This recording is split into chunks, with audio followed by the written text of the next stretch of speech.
pertanyaan saya di sini, kira-kira apa tujuan utama daripada mereka ke Indonesia, khususnya ke Gorontalo? Itu tujuan utama.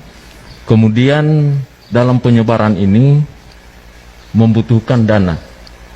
Kira-kira dananya ini dari mana saja, Pak? Terima kasih, Pak Ustaz.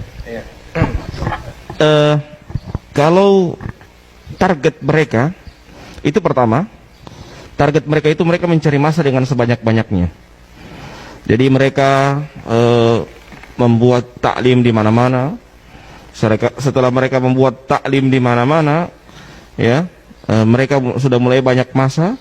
Bahkan mereka kadang di kepolisian juga ada, ya, ada namanya PCS, Polri Cinta Sunnah, ya, itu organisasi mereka. Polri Cinta Sunnah. Itu di situ ada orang-orang mereka dan ustadz-ustadz mereka di apa namanya, pembinanya di dalam, ya, PCS, ya. Dan setelah itu target mereka masuk ke organisasi-organisasi resmi supaya dianggap legal, ya, seperti MUI, ya, mereka mulai masuk di situ. Nah, setelah itu baru kemudian di samping itu mereka dapat gaji dari apa namanya, dari luar negeri. Mereka dapat gaji kurang lebih 20 juta satu bulan, ya, 20 juta satu bulan. Iya, per orang, per ini ya, per dai-nya mereka.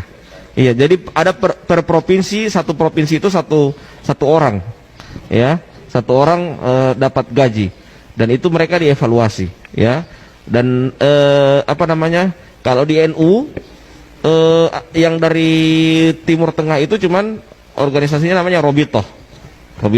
Nah, itu NU punya, ya, itu muassasah. Tapi kalau mereka selain dari Robitoh, jadi selain dari Robitoh ada beberapa yayasan itu yang mendanai mereka. Jadi jangan heran ada TV-TV mereka tanpa iklan semakin hari semakin besar, ya.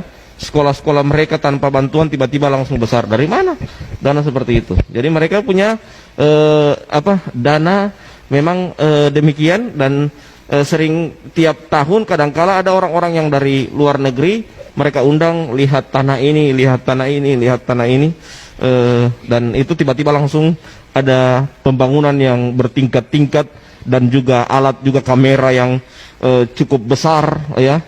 Dan lebih tinggi kualitasnya dari Indonesia, karena memang mereka sudah diberikan bantuan seperti itu. Saya kemarin ditawarkan beberapa 10 tahun yang lalu, ya, ditawarkan, bagaimana Ustadz Robi, kalau antum mau kami belikan kamera dan nanti bawa ke Gorontalo untuk dakwah di sana, ya. Tapi saat itu saya bicarakan sama istri saya, sehingga istri saya tidak setuju, karena sudah ada sudah tercium bahwa itu adalah doktrin, termasuk doktrin untuk mengajak saya untuk agar jangan terlepas dari mereka, ya, jangan terlepas dari mereka. Dan alhamdulillah setelah itu saya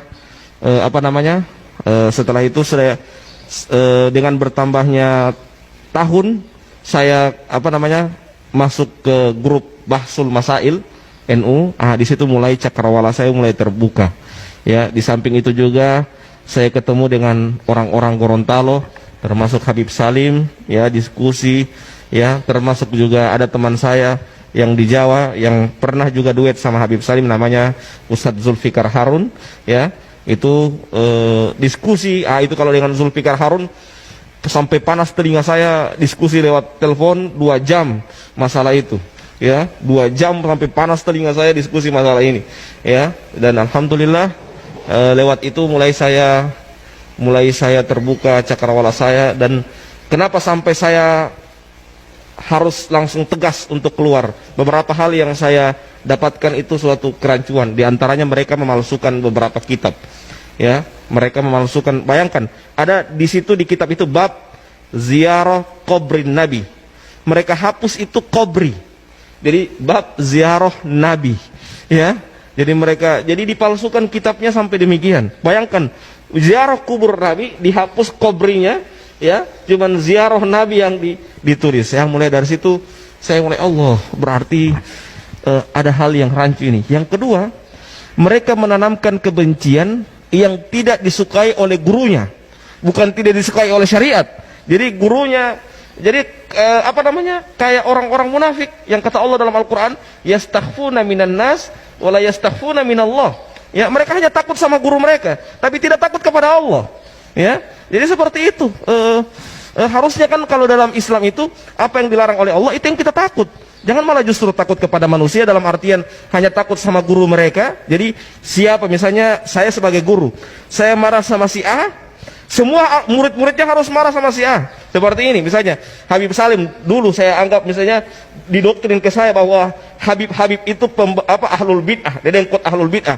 Saya harus benci sama Habib Salim. Kalau tidak benci, berarti saya juga dikhawatirkan kena syubhat dari Habib Salim dan jadi ahlul bid'ah juga. Jadi ditanamkan kebencian seperti itu kepada murid-muridnya agar membenci apa yang dibenci oleh gurunya. Ini sangat berbahaya sekali pemahaman-pemahaman seperti ini. Nah,